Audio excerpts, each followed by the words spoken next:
Sawdust briquette machine is mainly used in charcoal production line. All kinds of sawdust briquettes with different sizes can meet your requirements. The power and the temperature controller can be adjusted manually to meet the needed temperature. A motor drives the inside screw propeller to move ahead.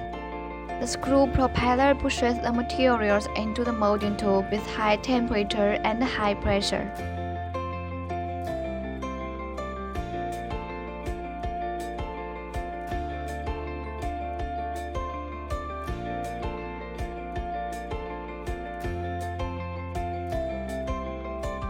Then the finished briquette can be produced out in a steady speed.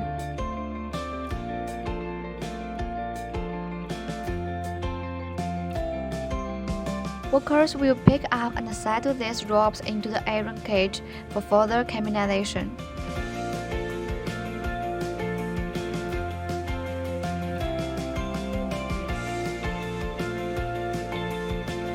To avoid polluting the air, you can also set the flue gas collecting device beside the charcoal briquette machine.